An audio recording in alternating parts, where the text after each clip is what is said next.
Kanchipuram వకుడా silks. నాణ్యత మా ప్రాధాన్యత. మదీనాగూడ, మియాపూర్, హైదరాబాద్ లో త్వరలో శుభారంభం.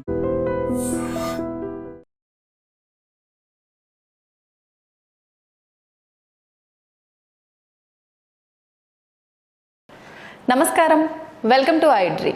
ధర్మ మార్గం విత్ విజిత కార్యక్రమానికి స్వాగతం. ప్రస్తుతం మనతో పాటు ఉన్నారు ఆధ్యాత్మిక గురువులు, ప్రణవ పీఠాధిపతులు, త్రిభాషా మహాసహస్ర అవధాని డాక్టర్ శ్రీ వద్దిపర్తి పద్మాకర్ గారు. ఇప్పుడు గురుగారితో మాట్లాడి మరిన్ని విషయాలు తెలుసుకుందాం. మన సనాతన ధర్మం గురించి ఇప్పుడు మనం ఏదైతే రకరకాలుగా వింటున్నామో అసలు ఏంటి సనాతన ధర్మం, గురుగారి మాటల్లో క్లుప్తంగా అడిగి తెలుసుకుందాం.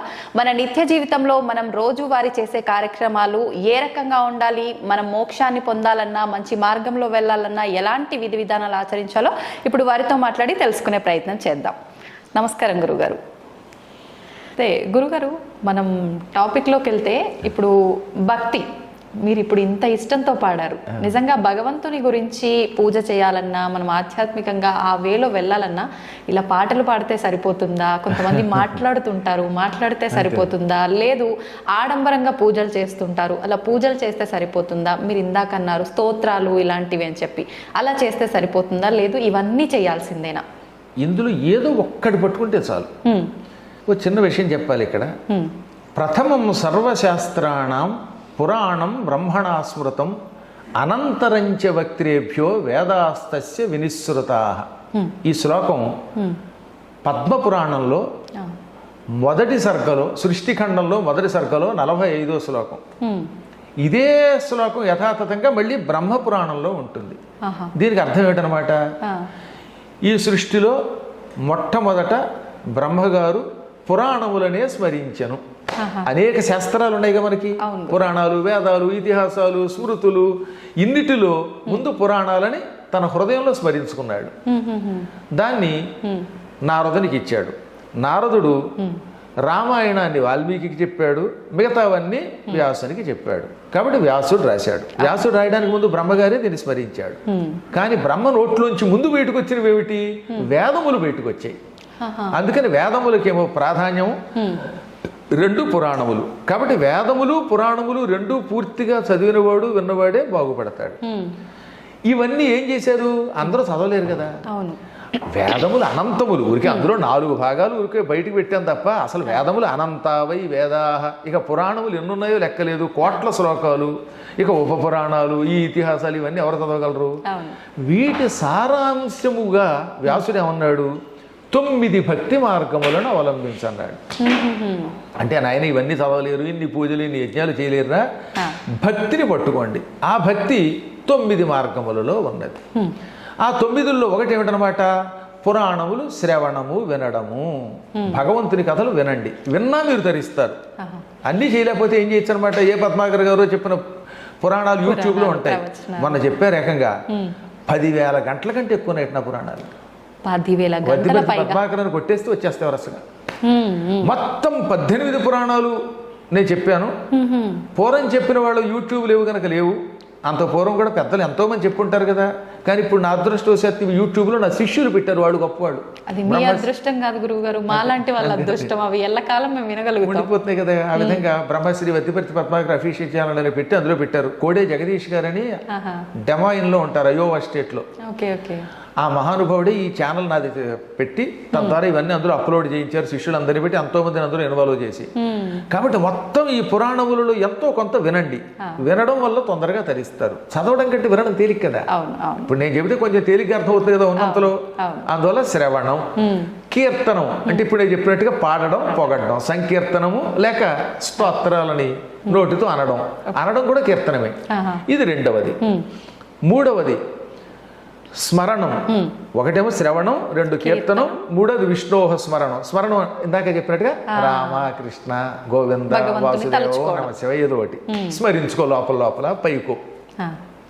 పాదసేవనం. పాదసేవ అంటే ఇప్పుడు విష్ణువో శివుడో నా పాదాలని సేవించే భాగ్యం మనకి ఎవరుగా? మహాత్ములను సేవించుము. అది పాదసేవనం అంటే. మీ తల్లిదండ్రులు వాళ్ళు దేవతా స్వరూపులు, మీ గురువులు దేవతా స్వరూపులు, వాళ్ళకి పాదసేవ చెయ్యి.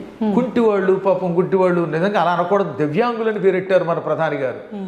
అటువంటి పుణ్యాత్ములకి సేవ చేయి, పాదసేవ చెయ్యి. లేదా వాళ్ళకి ఏదో అన్నం పెట్టు. ఇదంతా భగవంతుని పాదసేవ. ఓకే. ఆ తర్వాత అర్చనం, ఇదో పూజలు చేయటం, పువ్వులతో పూజో లేకపోతే ధూపదీపాలతో షోడశోపచారాలతో గుళ్ళోకి వెళ్ళి అర్చనం చెయ్యి. వందనం, నమస్కారం చెయ్యి, భగవంతుడికి భగవద్భక్తులకి పెద్దలకి నమస్కారం చెయ్యి. దాస్యం, సేవ చెయ్యి. ఇప్పుడు ఆంజనేయుడు ఉన్నాడు కాబట్టి ఆయనకి అదృష్టవశాత్తు రాముడు ఎదురుగుండా ఉన్నాడు కనుక సేవ చేశాడు. లేదా ఇంకొక ఆయనకి ఏ దేవుడో కనబడ్డాడు, అక్రూరుడు ఉన్నాడు ఆయనకి కనబడ్డాడు చేశాడు. ఇప్పుడు ఈ కలియుగంలో దాస్యం ఎలా చేస్తాం, భగవంతుడు కనబడటం లేదు అందరికీ. అందుకని ఏమన్నారు, గుడులను బాగు చెయ్యి, గుడులకు వెళ్ళి దాన్ని శుభ్రం చెయ్యి. అందుకే మా సత్సంగం తరపున గుడి బడి అని ఒకటి పెట్టాం. మా వాళ్ళు ఇప్పటికి 10 సంవత్సరములుగా మొత్తం భారతదేశంలో ఉన్న ఆలయాలని బాగు చేస్తారు. అమ్మ చెబితే ఆశ్చర్యపోతారు. పండరీపురం వెళ్ళారు పాండురంగ ఆలయానికి. ఆ ఆలయం అంతా శిథిలావస్థకు వచ్చి పాడైపోయి గుళ్ళు మీద మొక్కలు కూడా లేచిపోయాయి. 5 లక్షలు ఇస్తే కానీ బాగు చేయమన్నారట కూలివాళ్ళు. పాపం అంత డబ్బులు అక్కడ లేవు. ఇంతలో మా వాళ్ళంతా వెళ్ళారు, ఒక 500 మంది, బెంగుళూరు నుంచి, అమెరికా నుంచి, హైదరాబాద్ నుంచి, వాళ్ళంతా 500 మంది. యూట్యూబ్లో ఉంటుంది చూడండి, గుడి బడి పండరీపురం. ఈ 500 మంది వెళ్ళి 3 రోజులుండి మొత్తం గుడిని 5 లక్షలు ఇస్తే గాని బాగు చేయలేమన్న గుడిని తమ సొంత ఖర్చులతో వెళ్ళి చేసి వచ్చేశారు.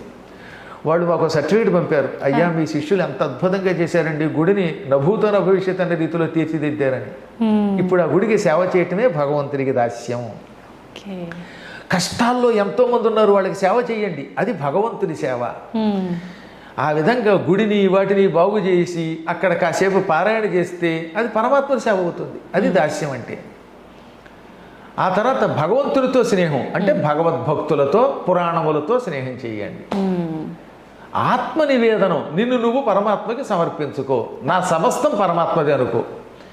ఈ విధముగా శ్రవణం, కీర్తనం, విష్ణోహ స్మరణం, పాదసేవనం, అర్చనం, వందనం, దాస్యం, సఖ్యం, ఆత్మనివేదనం, ఇందులో ఏ ఒక్కదాన్ని పట్టుకున్నా తరిస్తాం.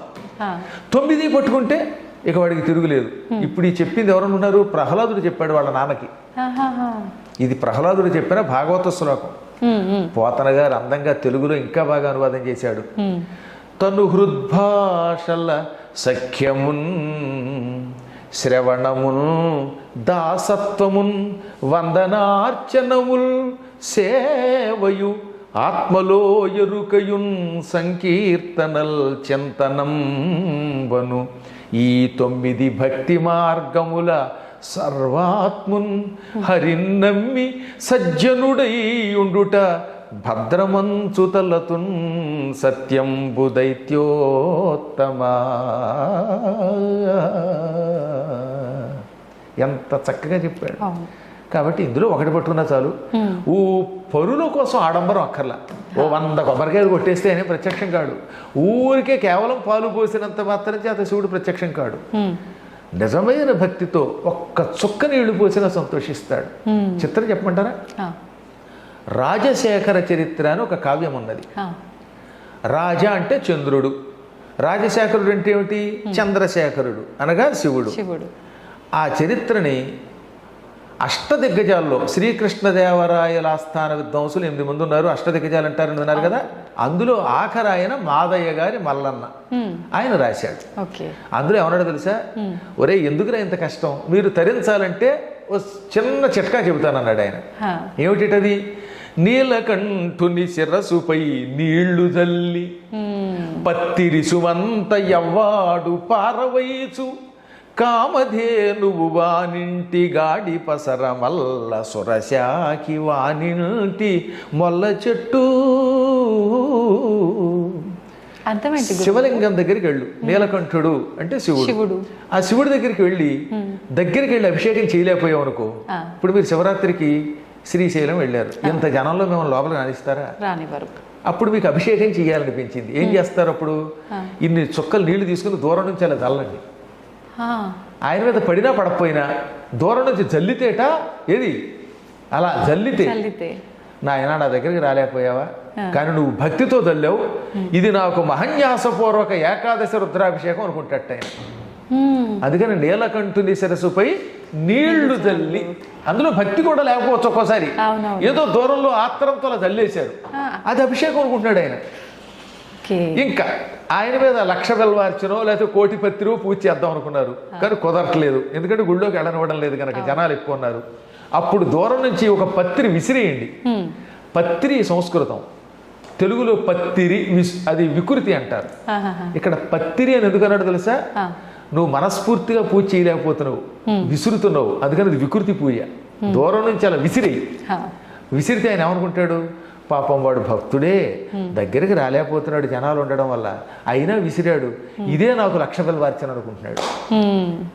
అలా సంతోషపడిపోయి ఎప్పుడు నీ మనస్సులో ఆయన మీద ప్రేమ ఉన్నప్పుడు, నేను ఆయన పూజించాలి కానీ కుదరడం లేదు, నాకు ఆడంబరం లేదు, నేను ఎక్కువ పత్రి వేయలేను, నీళ్లు పోయలేను, అభిషేకం చేయలేను, టైం లేదనుకుని అన్ని నీళ్లు తల్లి ఓ పత్రి విసిరితే అదే అభిషేకం, అదే పత్రి పూజగా భావించి ఆయన ఏం చేస్తాడు, వెంటనే కామధేనువుని మన ఇంట్లో కట్టేస్తాడు.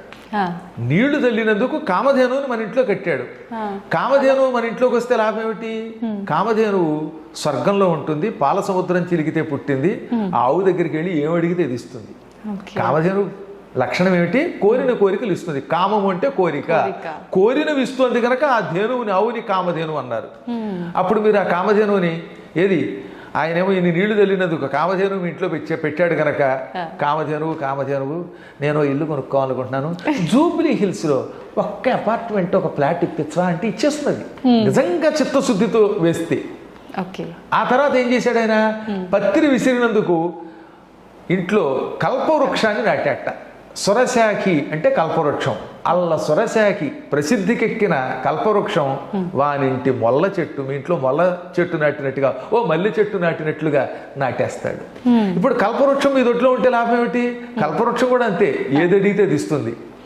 నాకు ఐ డ్రీమ్ ఛానల్ నుంచి పద్మాకర్ గారి దగ్గరికి వెళ్ళడానికి ఆకాశంలో వెళ్ళేందుకు ఒక చిన్న విమానం ఇవ్వంటే ఇచ్చేస్తుంది. అప్పుడు ఈ ట్రాఫిక్లో ఇరుక్కుని లేటుగా రావక్కర్లేదు. అలాగే ఏదో కాస్త ఆకలిస్తే మీ లెవెల్లో మీరు ఏదో పండో, ఓ ఇడ్లీయో, ఓ దోశో, లేదా పాయసమో, ఇంకేమైనా, అవన్నీ నేను నా నోటితో ఉచ్చరించలేను అనుకోండి, ఏం కోరుకుంటే ఇస్తుంది. ఆ విధముగా స్వామివారు ఇన్ని నీళ్లు తల్లితే, ఒక పత్రి వేస్తే కూడా సంతోషపడిపోయి కోరికలు తీరుస్తాడని అర్థం. కాబట్టి మనకి భక్తి ముఖ్యం, 10 మంది కోసం ఆడంబరం అక్కర్లేదు. గురువుగారు, ఇప్పుడు మీరు అన్నారు తెలిసి తెలియక కూడా మనం అలా భగవంతుడిపై నీళ్లు చిలకరిస్తే చాలు ఆయన అనుగ్రహించాడు అని చెప్పి. మరి కొంతమంది ఎన్నో రకాల పూజలు చేస్తూ ఉంటారు, నిజంగా భక్తితోనే చేస్తుంటారు అనిపిస్తుంది మన వరకైతే చూస్తుంటే. అయినా కూడా కోరికలు తీరకపోగా చాలా రకాల ఇబ్బందులు పడుతూ ఉంటారు. ఇంకా విరక్తి వచ్చేస్తుంటుంది వాళ్ళకి, అసలు నాకు భగవంతుడికి ఎన్ని పూజలు చేసినా వ్యర్థం, అసలు భగవంతుడు లేడు, రాయి అని చెప్పి మూర్ఖంగా మాట్లాడే దశకు కూడా వెళ్ళిపోతున్నారు. ఎందుకు అవుతుందంటారు అలాగా? అదే ఇప్పుడు మీకు చెప్పవలసింది ఏంటంటే, ఒక్కొక్కళ్ళకి రోగ నిరోధక శక్తి ఎక్కువ ఉంటే డాక్టర్ గారి దగ్గరికి వెళ్ళగానే ఒక్క టాబ్లెట్తో తగ్గుతుంది. ఒక్కొక్కళ్ళ శరీరం చాలా పాడైపోయి ఉంటుంది, అది ఒక్క దెబ్బకి తగ్గదు. కొంతకాలం ఓపిగ్గా కోర్సు వాడితేనే మందు తగ్గుతుంది. ఓ మామిడి చెట్టు మీకు ఇచ్చాను అనుకోండి, అది నాటిన వెంటనే పళ్ళు ఇస్తుందా? ఇవ్వదు. నేల ముందు బాగుండాలి. ఏముండాలి? నేల ముందు సాగు నేల, మంచి ఒక సారవంతమైన నేల అయితే అందులో నాటితే దాన్ని కొంతకాలం జాగ్రత్తగా పోషిస్తే, నీళ్ళు అవి పోసి పెరిగాక పళ్ళు ఇస్తుంది. ఇప్పుడు మనం చేసే పూజలు ఇవన్నీ మన కర్మలే. ఇవన్నీ ఫలించడానికి కొంచెం సమయం పడతాయి. కొందరికి వెంటనే ఎందుకు ఫలిస్తుందంటే వాడి భక్తిలో పరాకాష్ఠ స్థితి ఉంది. అంటే వాడు సారవంతమైన నేల లాంటి వాడు, విత్తనం గొప్పది, తొందరగా ఫలిస్తుంది. హైబ్రిడ్ ఇది. కొన్ని తొందరగా ఫలించవు. అలాగే కొంతమందికి తొందరగా ఔషధం పనిచేస్తుంది, కొందరికి ఫలించదు. వారి శరీరాన్ని బట్టి, వారి మనస్సుని బట్టి, ఇచ్చే మందుని బట్టి ఫలితం ఉంటుంది.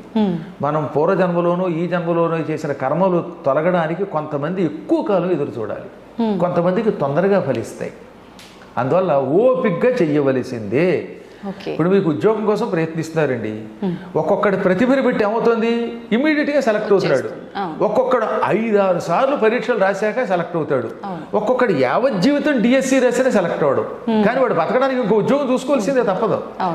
అలాగే మనం చేసిన ప్రయత్నములు ఒకవేళ వ్యర్థమైనా తొందరపడకుండా నమ్ముకుంటే అవుతాయి. చదువుకుంటున్న రోజుల్లో ఓ తమాషా జరిగింది.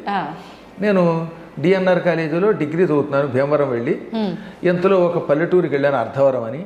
ఆ ఊళ్ళో ఉగాది నాడు 1986లో ఉగాది నాడు ఎవరో స్వామీజీని సుందరకాండ చెప్పమని పిలిచారు. ఆ స్వామీజీ చివరి మూమెంట్లో రాలేకపోయాడు. అప్పుడు వాళ్ళు నా ఎదురుగుండా హ్యాండ్ ఇచ్చారు స్వామీజీ, ఇదే ఇంగ్లీష్ మాట వాడారు. ఇచ్చి ఆయన రాలేదు ఎలాగా అనుకుంటూ ఉంటే అనుకోకుండా ఎందుకు నేను వెళ్ళాను. మంచి ఇనిషర్ట్ చేసుకుని ప్యాంటు షర్టు వేసుకుని, అప్పట్లో సైకిలే గొప్ప కదా, సైకిల్ తొక్కుంటూ వెడితే అక్కడ ఒక ఆవిడ చూసింది. ఆవిడ సన్యాసిని జీవితం గడుపుతున్న పుణ్యాత్మురాలు. నా ముఖం చూసిందమ్మా. చూసి చూడగానే ఏమండి ఈయన సుందరకాండ చెప్పగలడు, రేపు చెప్పమంది.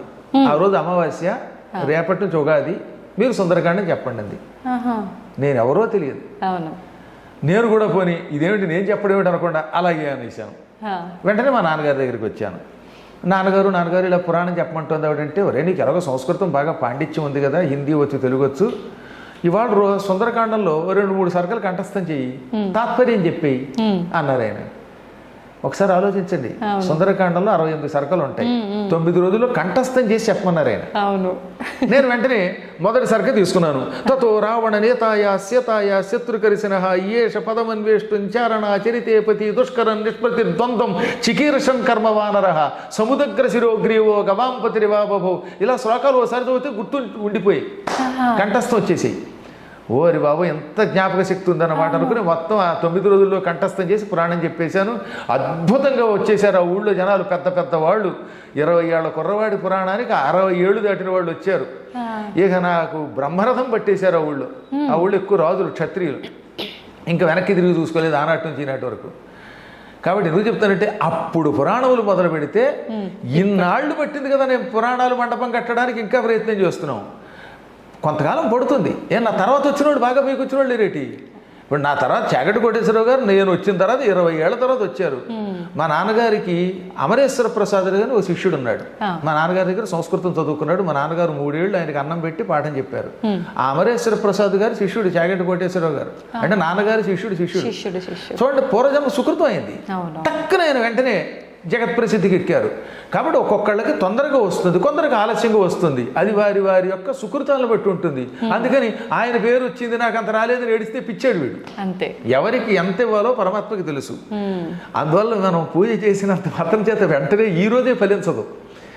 యాంకర్లు చాలా మంది ఉన్నా ఒక్కొక్కళ్ళకి ఎందుకు పేరు వస్తుంది, మీ పొజిషన్లో చాలా మంది ఉంటారు కదా, ఒక్కొక్కళ్ళకి కొంచెం తొందరగా పేరు రావచ్చు, కొందరికి కొంచెం ఆలస్యం రావచ్చు. కానీ మొత్తం మీద నమ్ముకుని చెయ్యండి. అందువల్ల ఓపిక పట్టాలి. ఒక్కోసారి ఓపిక పెట్టినా కూడా ఎన్నాళ్ళైనా ఫలించకపోతే అప్పుడు భగవంతుడి మీద కొంచెం అలగచ్చు. భక్త తుకారాం లాగా.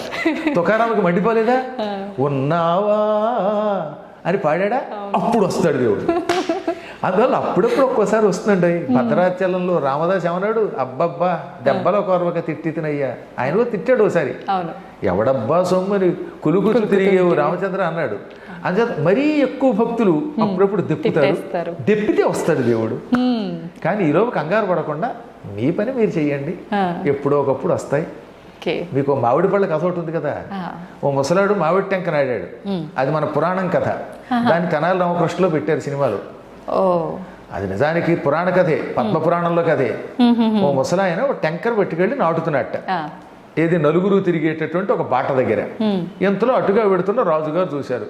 ఏమయ్యా నీకు ఎప్పుడే 70 ఏళ్ళు 80 ఏళ్ళు ఉన్నాయి, ఈ టెంక నాటితే ఎప్పటికి చెట్టు అవుతుంది, ఎప్పుడు పళ్ళు ఇస్తుంది అంటే, ఈ చెట్టు పెరిగి పళ్ళు ఇచ్చేదాకా ఇంకా బతుకుదాం అనుకుంటున్నావా అంటే, మహారాజా మన పెద్దలు ఎలా అనుకుని ఉంటే ఇవాళ మామిడి చెట్లు మనకు వచ్చేవా అన్నాడు ఆయన.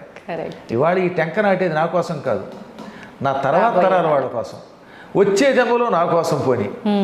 అలాగే ఇవాళ మీరు చేసే పూజలు మీకోసమే కాదు, మీ తర్వాత తరం వాళ్ళ కోసం, రాబోయే జన్మ కోసం. ఈ టెంక నాటాడు, ఆ తర్వాత ఎప్పటికో అది పెరుగుతుంది, తర్వాత వాళ్ళకి ఇస్తుంది. అలాగే మన పెద్దలు నాటారు, మనం అనుభవిస్తున్నాం. మా నాన్నగారు చేసిన పూజ నేను అనుభవిస్తున్నాను, నా పూజ నా పిల్లలు, వాళ్ళు చేసిన పూజలు తర్వాత వాళ్ళు కూడా అనుభవిస్తారమ్మా. ఇప్పుడు మీరు ఆస్తి సంపాదిస్తే మీరు ఒక్కరి కోసం కాదుగా, నెక్స్ట్ జనరేషన్కి. మీ ఇల్లు మీ ఇంట్లో వాళ్ళకి ఇస్తారు, కానీ ఎంత అభిమానం ఉన్నా పద్మాగర్ గారికి ఎవరు, ఆయన ఎంతో పండితులు, ఆయనకి ఇచ్చేద్దామని పొరపాటు అనుకోరు. అందువల్ల మీ ఆస్తి మీ పిల్లలకి వెళ్ళినట్టే మనం ఈ సంపాదించే పుణ్యం మన పిల్లలకు వస్తుంది అనమాట. ఎంత మంచి పాట అది అసలు. పుణ్యంతో పాటు మనం చేసిన పాపపు కర్మ కూడా వెళ్తుందా గురుగారు? గ్యారంటీగా పుణ్యమైన పాపమైన ఏదైనా వారసులకు వెళ్ళవలసిందే. అది ఎక్కువైతే ఇక్కడ అనుభవిస్తాం. అత్యుత్కటై పుణ్యపాపై ఇహైవ ఫలమస్సునుతే. ఎక్కువగా చేసిన పుణ్యం పాపం ఇక్కడే ఇప్పుడు అనుభవిస్తాం. కొంచెం తక్కువ చేస్తే కొంచెం ఆలస్యంగా అనుభవిస్తాం. కాబట్టి పూజలు చేసేవాళ్ళు కొంచెం ఓపిక పట్టాలి. పాపాలన్నీ తుడిచేదాకా చూసుకోవాల్సిందే. మనం ఆ పాటనే గుర్తుపెట్టుకోవాలి. నాటేది ఒక్క మొక్క వేసేది 100 కొమ్మ కొమ్మ కొమ్మ విరగబూసి వేలాదిగా.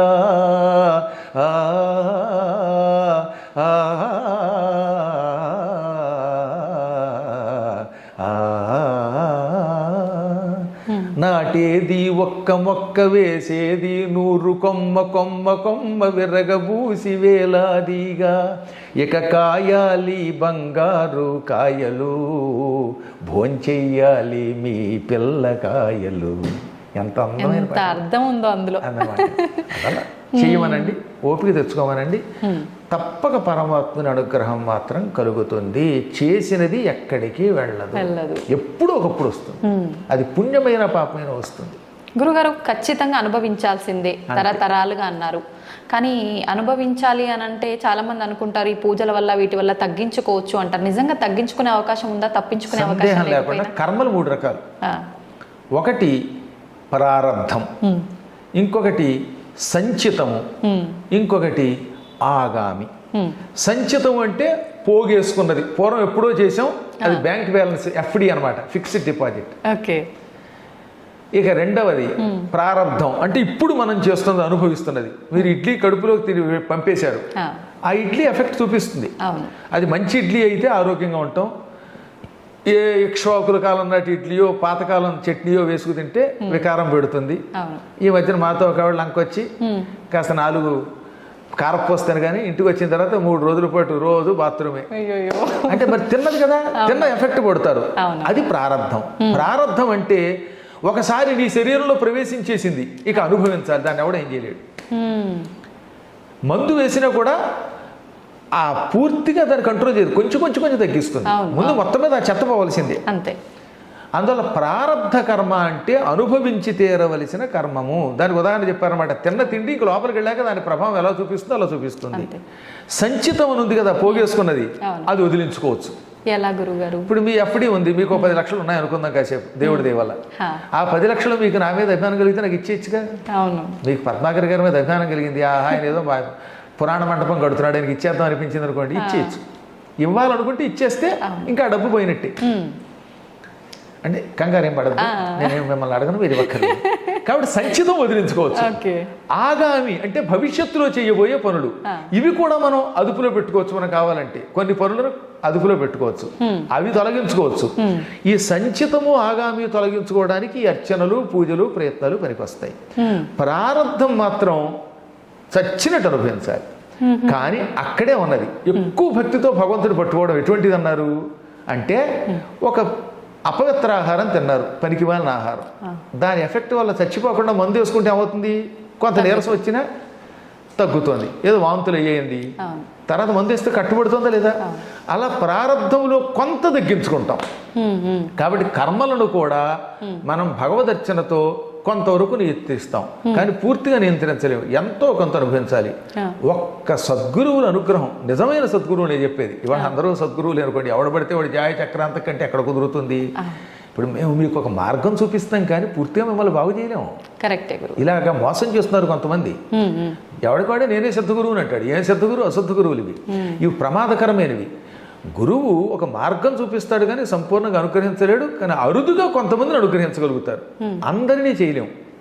ఎక్కడో ఏ విశ్వామిత్రుడు లాంటి వాడో త్రిశంకుడిని స్వర్గానికి పంపగలిగాడు, కానీ అందరినీ పంపగలవా? ఏ వశిష్ఠుడో ఎవరినో పంపించాడు. అందువల్ల అరుదుగా కర్మలను కూడా తగ్గించి వాళ్ళని ముక్తికి పంపించే శక్తి కలిగిన వాళ్ళు కొందరు ఉంటారు, కానీ అది కొంచెం కష్టం. మార్గం చూపిస్తారు, కాబట్టి కొంత కర్మ అనుభవించక తప్పదు అన్నమాట. ఓకే గురువుగారు, దైవాంశ సంభూతుడు అని చెప్పి మనుషుల్ని అంటూ ఉంటారు కొంతమంది, కారణ జన్ములు అని, దైవాంశ సంభూతుడు అని అంటే ఏంటి గురుగారు? నిజానికి ఈ ప్రపంచంలో అందరూ దైవాంశ సంభూతులే. దేవతా శక్తి లేకుండా అసలు మీరు పుట్టరు. కానీ అది కొంతమందిలో ఎక్కువ ఉంటుంది, కొందరిలో తక్కువ ఉంటుంది. అందువల్ల ఇప్పుడు మీరు చక్కగా మాట్లాడి వ్యాఖ్యానం చేస్తున్నారే, ఈ వ్యాఖ్యానం చేసే మాట ఆ దేవతలు ఇచ్చింది. అందువల్ల మీరు దైవాంశంభూతురాలే. ఒక ఆయన బాగా కెమెరాను పట్టుకుని చక్కగా షూట్ చేస్తారనమాట. ఓహో ఈయన ఈ యాంగిల్లో అయితే బాగుంటాడు, పద్మాకర్ గారు ఇలా అందంగా ఉంటాడని. కొన్ని ఛానల్స్ వాళ్ళు నన్ను చూపిస్తారు, కర్మ ఇంత తెల్లగా ఉన్న నేను కూడా అక్కడ నల్లగా కనపడతాను అంటే వాడికి అందులో దైవాంశం తక్కువ ఉందనమాట అందులో. కాబట్టి ఆయనకి కెమెరాలు ఆ రంగంలో ఉన్నది. కొందరు బాగా పాడతారు, కొందరు బాగా మాట్లాడగలుగుతారు, కొందరు తినగలుగుతారు. తినడం కూడా దైవాంశే, తింటే అరుగుతుందిగా. కాబట్టి అందరూ కారణ జన్ములే. తానెందుకు పుట్టాడో తెలుసుకుని ఆ కారణమును సఫలీకృతం చేసుకున్నవాడు ధన్యాత్ముడు. కొందరికి తెలియదు తాను ఎందుకు పుట్టామో, పట్టించుకోరు, ఆ శక్తుల్ని వృధా చేసుకుంటున్నారు. అందువల్ల మనం సాధన చేస్తే దైవాంశతో పుట్టిన మనం దైవం అవ్వచ్చు. సాధన చేయకపోతే దైవాంశతో పుట్టిన ఎందుకు పనికి రాకుండా అయిపోతాడు. ఎంతో మంది అలాగే మట్టిలో పుట్టి మట్టిలో కలిసిపోతారు, పుట్టలో చెదలు పుట్టినట్టుగా పుడుతున్నారు. కాబట్టి సాధన చేసి ప్రతి వ్యక్తి గొప్పవాడు అవ్వచ్చు. అందుకే భీష్ముడు చెప్పాడు మహాభారతంలో, ఎక్కడ విరాట పర్వంలో, ఉత్తర గోగ్రహణం ఉంటుంది కదా, పాండవులు మారువేషంలో ఉన్నారేమో పట్టుకోవడానికి, విరాటరాజు గారు ఆవుల్ని పట్టుకోవడానికి దుర్యోధనాదులు వెళ్ళారు ఉత్తరం దిక్కున ఉన్న ఆవుల్ని పట్టుకోవడానికి. అప్పుడు ఆయన పాండవులు ఎందుకు వల్ల గొప్పవాళ్ళు అవుతున్నారో చెప్పాడు దుర్యోధనాదులతో. నల్లవు నిక్కమాడె నృపనందను ముందట ద్రోణుడొక్కడు తెల్లముగాగా బాహుబల ధీబల దైవ బలంబులప్ప వర్తిల్లుదురు అన్నాడు ఆయన. అంత పద్యం అక్కర్లేదు కానీ ఈ ఒక్క ముక్క మనకు కావాలి. పాండవులకి మొదట బాహుబలం ఉన్నది, పుట్టుకతో బాహుబలం ఉన్నది, శరీర బలం ఉన్నది. ఇక్కడ బాహుబలం అంటే చేతులని కాదు, కేవలం శారీరక బలం ఉన్నది. అది మన చేతిలో లేదు కదా, మన తల్లిదండ్రులు హెరిడిటీగా ఇస్తారు, జీన్స్ అంటాం. పుట్టుక మన చేతిలో లేదు కనుక బాహుబలం అనేది మన చేతిలో లేదు. కానీ మొత్తం మీద వాళ్ళు పుట్టడంతో శరీర బలంతో పుట్టారు, అది అదృష్టం. రెండవది బుద్ధిబలం ఉన్నది. ధీబలం అంటే బుద్ధిబలం. ఈ బుద్ధిబలం పుట్టుకతో కొంత ఉంటుంది, బాగా పెంచుకోవడం వల్ల పెరుగుతుంది. మీ దగ్గర అందరికీ జ్ఞాపక శక్తి ఉంటుంది, కానీ దాన్ని ఏం చేయాలి, పదులు పెట్టాలి, సాధన చేయాలి. చేయగా ఏమవుతుందన్నమాట, బాగుపడుతుంది. నేను చూసిన ఒక యాంకర్ ఉండేది, నెత్తి ఉండేది ఆవిడికి. నేను చెప్పి ధైర్యం చెప్పగా ఇప్పుడు అద్భుతంగా మాట్లాడేస్తుంది. అస్సలు నెత్తి లేదు, సాధనతో పోగొట్టుకుంది. అంటే ప్రాక్టీస్ మేక్స్ మ్యాన్ పెర్ఫెక్ట్ అంటే ఇదే. కాబట్టి సాధనతో దీబలాన్ని పెంచుకోవచ్చు. బాహుబలం మన చేతిలో లేదనుకోండి, బుద్ధిబలం దేవుడు ఇచ్చిందని కూడా ఏం చేయొచ్చు అనమాట, పదును పెట్టుకోవచ్చు. పాండవుల దగ్గర దేహబలము బుద్ధిబలంతో పాటు దైవ బలం ఉన్నది. వాళ్ళు బాగా భక్తులు, కృష్ణుడు పట్టుకున్నారు. ఈ మూడు బలములు ఉన్న వాళ్ళకి ఎప్పుడూ తిరుగు ఉండదు. కాబట్టి ఈ మూడు బలములను మనం పెంచుకోవచ్చు. పెంచుకుంటే మనం జీవితంలో పైకి వస్తాం. మీకు ఉదాహరణ చెప్తాను. నా చిన్నప్పుడు నాకు కూడా తెలియదు ఇంత జ్ఞాపక శక్తి ఉన్నట్టుగా. ఇంచుమించుగా 5 ఏళ్ళు 6 ఏళ్ల వయస్సులో అనుకుంటాను, సుందర శివరావు గారిని ఒక ఆయన ఉండేవారు ఉంగుటూరు అనే ప్రాంతంలో. ఆయన నన్ను చూచి మా నాన్నగారిని, ఈ కుర్రాడు ఏం చెప్పినా అప్పచెప్పేస్తున్నాడండి, ఇటువంటి వాడిని బాగు చేద్దామని అల్లసాని పెద్దన గారి మనుచరిత్రలో ఒక పేజీ గద్యం ఉంటుంది. ఏమిటి గద్యం? పద్యాలు అని ఉంటాయి కదా. పద్యం ఏమో ఎలాగో ఉత్పలమాల, చంపకమాల ఇలాంటివి. ఇవి కాకుండా అప్పుడప్పుడు ఏం చేస్తారన్నమాట, ఏకధాటిని ఒక వచనం ఇస్తారు, పెద్ద పారాగ్రాఫ్. అలాంటి గద్యం ప్రథమ స్కంధంలో ఉంది, మొదటి ఆశ్వాసంలో, ప్రథమ ఆశ్వాసంలో. పరీక్షించడానికి ఆ వచనం నా చేత చదివించి తొందరగా అప్పచెప్పంటే 5 నిమిషాలు కూడా పట్టలేదు, చదివి అప్పచెప్పేశాను నేను. అప్పుడు నాకు ప్రాక్టీస్ చేయటం వల్ల ఎంత లాభమో తెలిసింది. అందువల్ల ఇన్ని పుస్తకాలు కంఠస్థం చేశాం.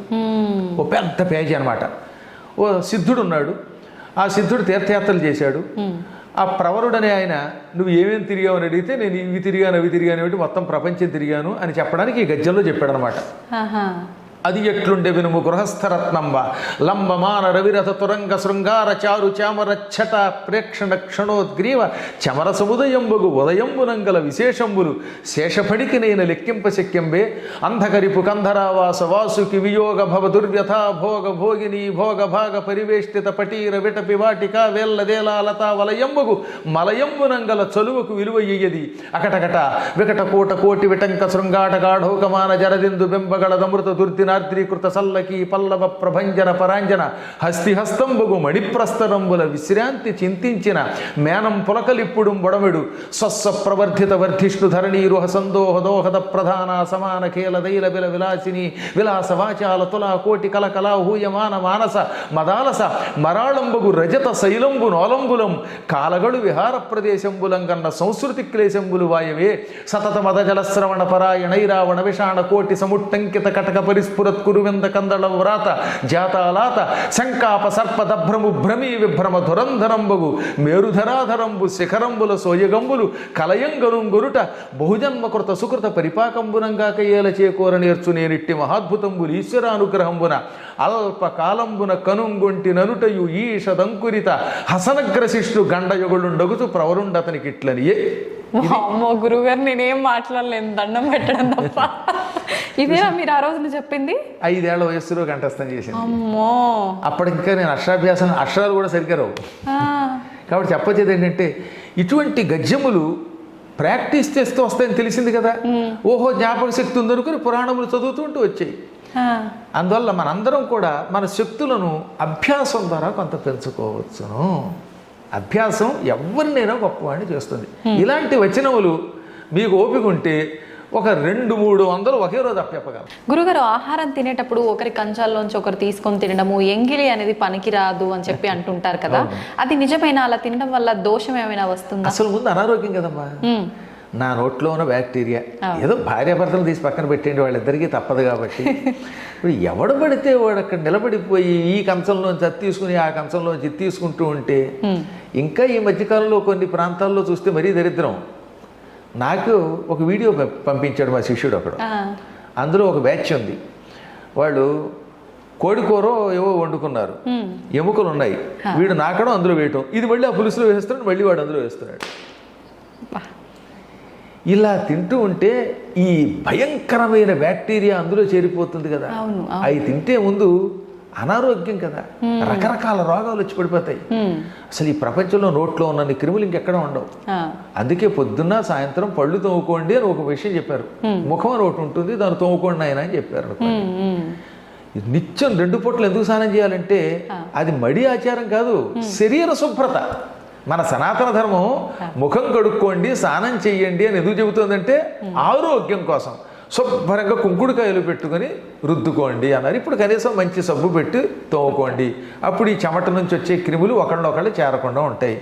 2 పూట్ల నోరు తోముకోండి, చెవులు శుభ్రం చేసుకోండి అన్నారు. అంతేగాని మాది స్నానం మాసానికి ఒకే మారు అన్నాడు వాడు వచ్చి మా దగ్గరికి. అందుకే అత్తరు రాసుకుంటాడు వాడు. స్నానం మాసానికి ఒకసారి చేస్తే అవుతుంది. ఇదే డైలాగ్ అమ్మా, నేను ఎప్పటికీ మర్చిపోలేను అనమాట. గురువు గారు మీరు స్నానం చెయ్యమంటే నేను చెయ్యను, మాది స్నానం మాసానికి ఒకే మారు అన్నాడు. పైగా కాస్త అంత మిమిక్రీ నేను చేయలేను కానీ ఇదే డైలాగ్. అప్పుడు వాడి శరీరం నుంచి ఆ చెమటల వల్ల పురుగులు వచ్చి కురుపులు వచ్చి నోట్లోంచి దుర్వాసన వస్తూ ఉంటే అది రాకుండా ఉండడానికి సెంటు కొట్టుకుంటూ ఉంటే ఆ కంపు ఈ కంపు కలిపి ఆ సెంటు కంపుకి మనం ఫెయింట్ అయిపోతాం. నాకు ఎన్నాళ్ళైనా అన్నం తినలేకపోయిన వాడు చూశాక నేను. అందువల్ల అనారోగ్యం అది. అందువల్ల ఏమది ఈ ఎంగిలి తినడం ఉందే అది కేవలం ఆచారమే కాదు, ఆరోగ్య సూత్రం. తర్వాత మన పురాణములు కూడా చెప్పే గరుడ పురాణములో ఒకళ్ళు ఎంగిలి ఒకళ్ళు తింటే అటువంటి వాళ్ళకి చేతులు నరికేస్తాను, వచ్చే జన్మలో చేతులు లేకుండా చేస్తానన్నాడు ఆయన. కాళ్ళు చేతులు లేకుండా చేస్తాడు ఆయన. అందుకని ఈ బఫే అనే పేరుతో జైలు పక్షుల్లాగా పళ్ళాలు పుచ్చుకుని వెళ్ళి వడ్డించుకుని ఆ చేత్తోటే తింటాడు, ఆ చేత్తో వడ్డించుకుంటాడు.